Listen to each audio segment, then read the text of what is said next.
Well, hello, folks. As promised, I told you every Thursday between 1 and 2, I will be going live. You are here with me, Dr. Chris, and today's topic is about transmuting fear into faith. And let me just say, I had a real lesson in it earlier this week. We all know those moments when fear just all of a sudden shows up at our door, in our hearts, in our minds.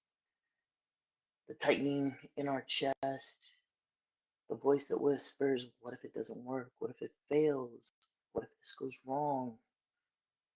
And then we start developing plan A, plan B, plan C, all trying to mitigate the fear, but we're really not mitigating the fear. We're feeding the fear. And that's what happened to me earlier this week.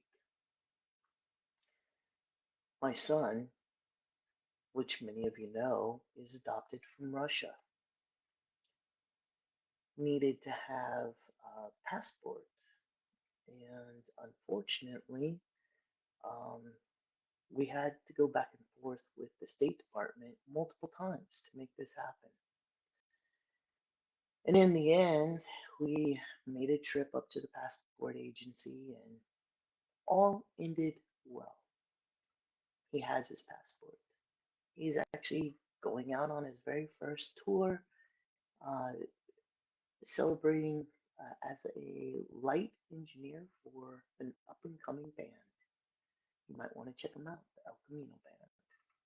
At any rate, let's get back to the topic, transmuting fear into faith. How can we actually do this?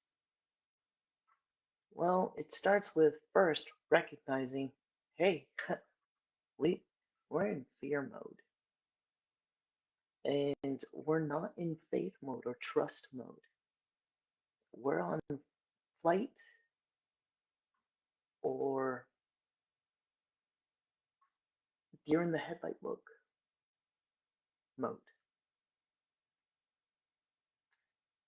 So, how do we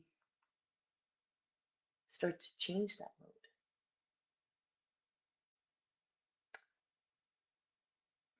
We actually do it through something that's called transmutation.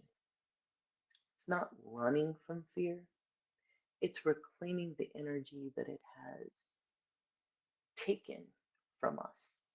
That energy of faith. We have all these energies that are making us up who we are. We've got a love energy. We have a abundance energy. We have a life force energy.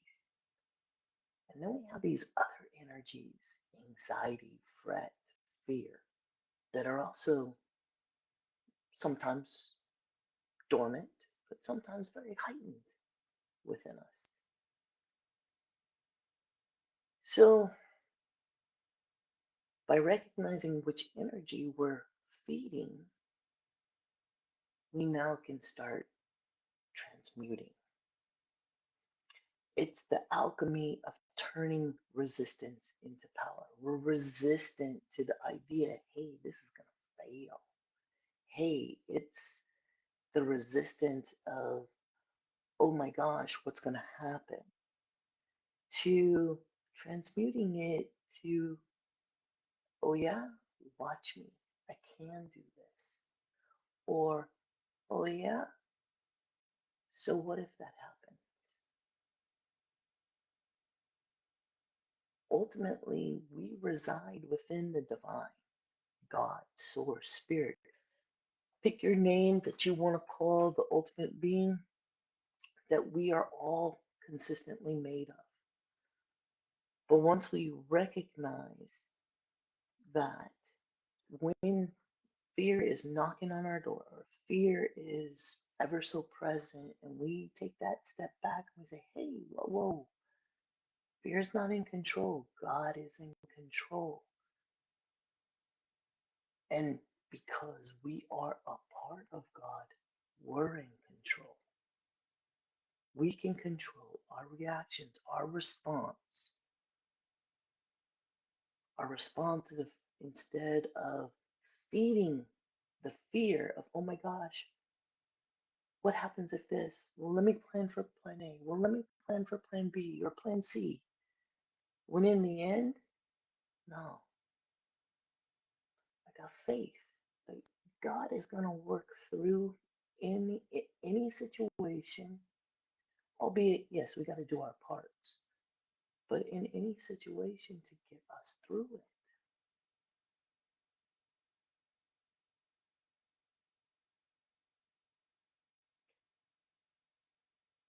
It's at that moment that we also need to show some gratitude. Yeah, you heard me right. In the midst of fear, gratitude. Why do I have to give gratitude in fear? Well, because fear shows us exactly where we're ready to grow, where we're ready to let go of yet another portion of our life that is no longer serving us. We can step into power, our own power that is given to us through God, through the divine, through source, through spirit.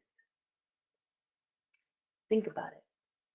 The moment that changed your life from where you went from everything was safe and certain to where things weren't safe and certain to that I took a step back and then everything became safe and certain again. Why is that? Because I didn't stand in fear. I didn't build up the fear. I took a step back. And that's really what happened for me this weekend. Because a group of friends came together and said, no, no, no, Chris, stop, stop, stop. See it happening. See that, that the end result, the outcome that you want to happen is happening. Don't rest in the fear of what could happen. Rest in the faith of what will happen.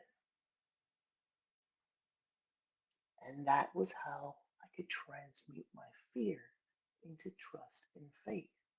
Did I diminish it all? By no means. No, I did not. But I did calm down tremendously. And I was able to take the steps necessary to make the outcome that I wanted to happen. Because I was thinking clearly. I was thinking and connected to that God inspiration energy that comes in and says, oh, well, don't forget this document. Oh, well, don't forget that document. When we're in fear, our minds are cluttered. We can't think clearly, and nothing is getting through to us. But by slowing down, breathing in, releasing it, and then claiming what you want on the other end, now you can start thinking clearly through the steps to get you to what you want on the other end rather than being in a tailspin of fear.